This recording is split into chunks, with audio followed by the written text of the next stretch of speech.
Okay, so now I'm going to snake this down on there. And it's not a hard thing to do. It's a very simple procedure. And that's why I said it's definitely, you know, for people who want to learn how to work on their cars.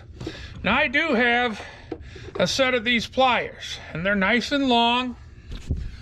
You know, I can reach right down in there, get the plug, and there we go. Now the second thing I need to show you, when you put these boots back on, let's go over this side. When you put these, now you'll have to listen for it. Hear the click? Do not just push it on like that and think you're done. You have to push until you hear that click. That is down in there. Yeah, can't get to see it. But there's a metal, circular metal connector that goes over this part of the plug. Now, next thing I do before I put a plug in, now you could use, there's, you know, they make the regular anti-seize and then they make a brass one. You hear people say, oh, only use the brass, only use, and that. Back in the 90s, when I worked at a foreign car dealership, when they had all them aluminum heads, we just used the regular. Now, I know this ain't an aluminum head motor, but it'll make life easier, especially with how these plugs stay in these motors longer. Just be really careful. You don't want to get it in this electrode. The threads don't have to be 100% coated, you know, for all that. You don't goop it on there. Just a nice light coat. Now what I'll do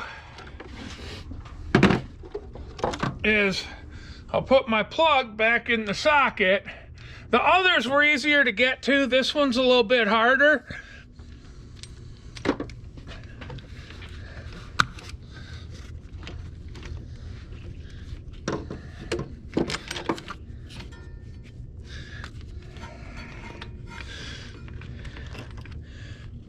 Oh, got my finger stuck. Okay, I guess I'll put it in by hand. All right, now we're down in there. We'll get our socket back on it, set it for tightening.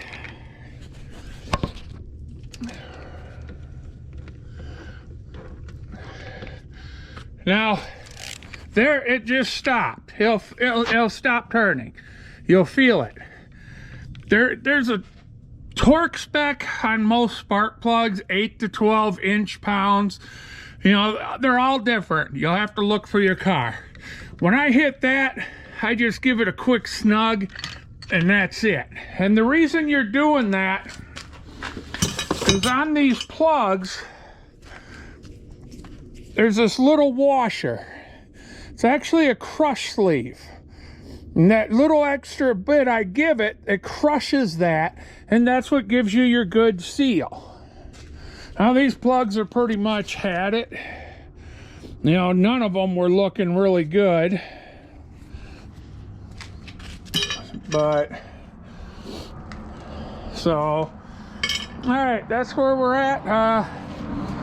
Once I get this done, I'll probably just change the cap. I'll turn it back on. I mean, most people are going to watch this and go, oh, wow, this is, you know, I know this, I know. I'm doing this so somebody who is not mechanically inclined but would like to learn a little bit, so they'll venture out. That's why I show how to do ball joints, you know, stuff that most mechanics know, and you know, there's always tips and tricks to doing it and all that. So that's why I'm just taking the time. Before I forget, we'll take our plug wire now.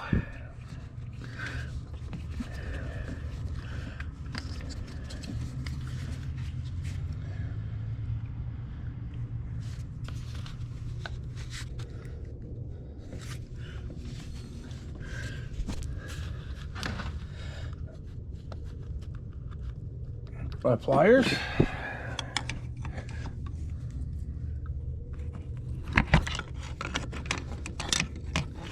And I think it just snapped.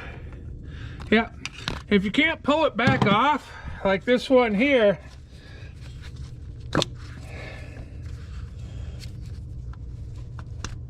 it's a really light snap or pop. And if you can't just pull it right back off, it's on there. I'll put these back in here.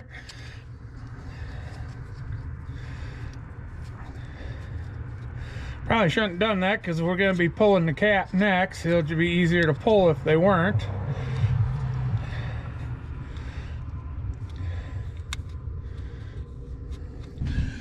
Okay, there's our cap. If you turn these screws, they're only going to come so far, and then you're just going to turn, and they're not going anywhere. They're not coming any farther out. Now, once you get your cap off, you have this piece under there. You're going to just reach in. It'll only go on one way. That one actually came off pretty good. There's a slot in there. This can only go on one way. You're going to line it up, push that all the way down. Now, what we're going to do, get this up out of our way here a little bit. You'll see this cap has a little plug right here. Some of them have a letter or a number. That one does too. The plug's right here. So it'll only go on one of two ways, this way or this way, because of them screws. Well, we know we want this way. So now an experienced mechanic, he's just going to pull all the wires out and be done. Okay, sorry, one of the screws wasn't out quite far enough. We're going to get in there. You'll feel it kind of snap into place and it won't turn anymore. So when you reach that point, sorry, you're gonna have to put you down here.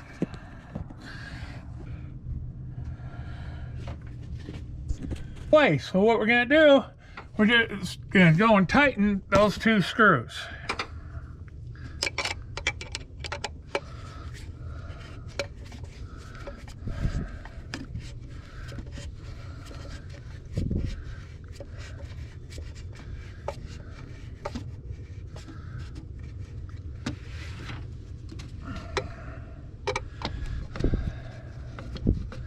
Don't become He-Man doing this. They don't have to, you want them snug, but don't start cranking like you're He-Man, because you'll crack your cap. Then you're gonna go have to buy another one. So now what we're gonna do is we'll just play match up. This one here you can pull. The center one, that's your coil. That will always go to the center. Now we have this little nub here and the nub that was there. So this one's just to the right of that nub.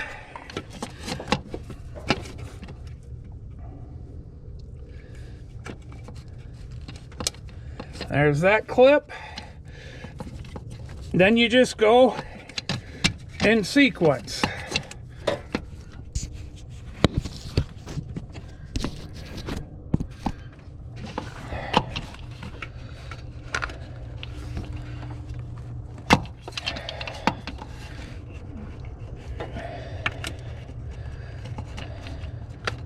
Now, if you ain't got them all the way on, don't panic just yet.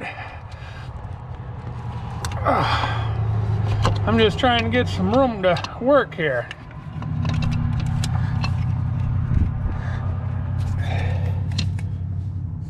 And you'll hear these snap too. It's just a light audible click. Huh. I wanted to dig you out of down there anyway. All right, there's our 6 plug wires. Now I'll take the coil wire.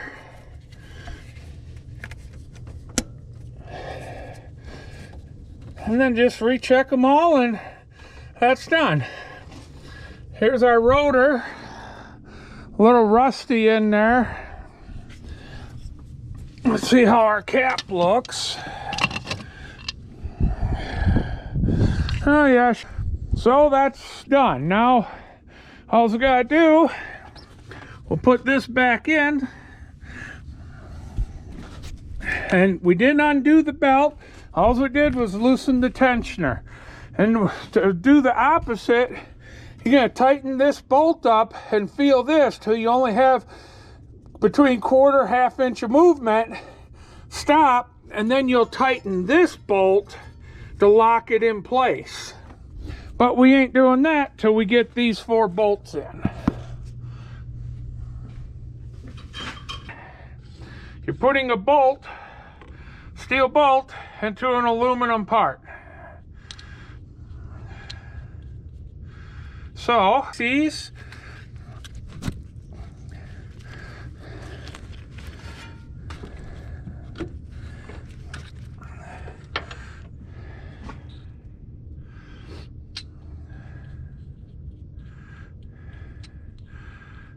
once you get 2 of them started, usually then the others will just drop into place. You know, you might have to wiggle it a little bit like that until you get your started. This here, you gotta pinch your hose. And then these were size 13.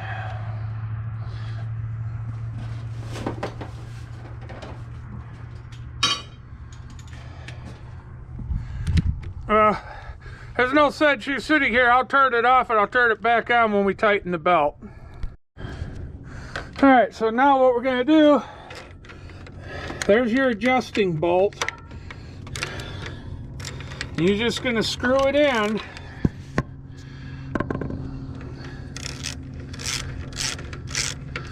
Now don't just crank and crank and crank, kind of pay attention right here to your belt.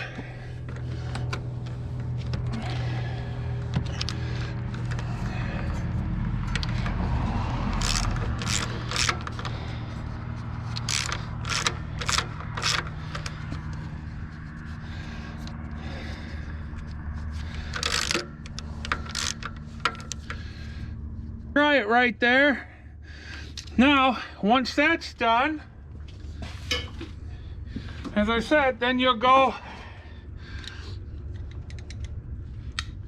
and you'll tighten your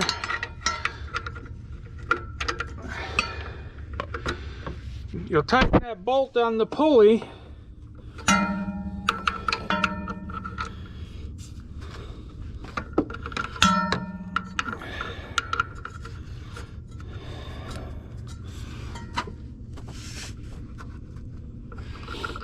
There, that's done. So get these tools picked up, because don't leave tools on a motor where they go flying. So I'll be back in a minute. Plug, simple, double check. I've been losing tools left and right. Make sure we don't have any here.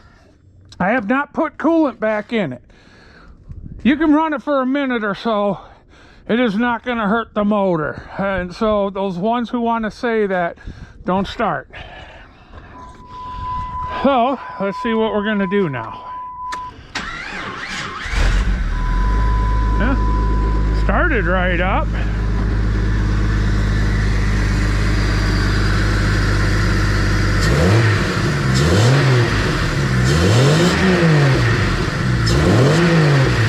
Well, got rid of our spitting back through the intake.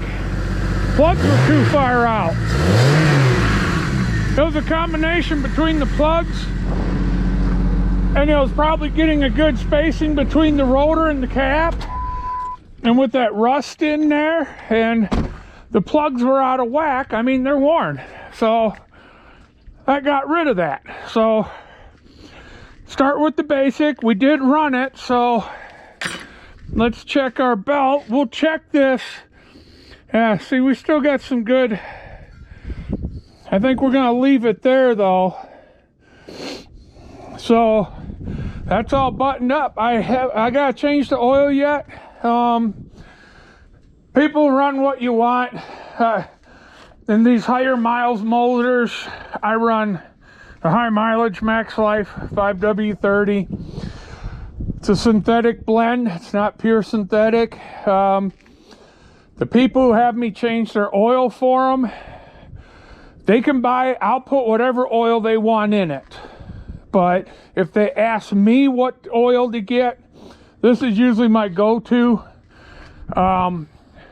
Pulled tankers for a while. I've went into Valvoline, Royal Purple, all that. Guess what? It's all the same base stock. Packages are different because this is what I run. Like I said, run what you want. I don't care what anybody runs. This is what I run. I've had good luck with it. But anyway, so that's done. All right, that's going to be the end of this video. Yeah, I got a ton of wires clean up. I don't care that people run their stereos like this. What I do care, I mean, really, I don't know, I guess these wires go to the lights here, and then there's a set that goes farther down, so there must have been an old set of fog lights. Don't run your wires like this. I mean, seriously, don't do that. You can buy the loop material, you can buy little clamps, do it right, you know. This just makes it harder. If you ever have electrical problems, you take it to a shop or anyone, and oh wow, you know, because any one of these wires, you can see some are hooked to the battery and grounds and whatnot. Well, anyone, I am getting seals for the transfer case. I'm really thinking about just dropping it and doing the seals, because I have 2 seals that are leaking, and for $30-something, I can get the whole complete seal kit that includes the gasket where you bolt it to the transmission. And I do have the CV joints, or I'm sorry, the upper and lower ball joints ordered. I'm going to do both sides. When I do that video, it's got a Dana 30 front axle. I'm going to buy the sleeve kit that you can put in there. I'm buying the one where you drill holes in your axle housing and then you plug weld it in. They do have one that's knurled that you just hammer in. I'm going to go with the plug welding one, but I do have a welder and all that, so I can do that. And I am going to go and put the tubes in there.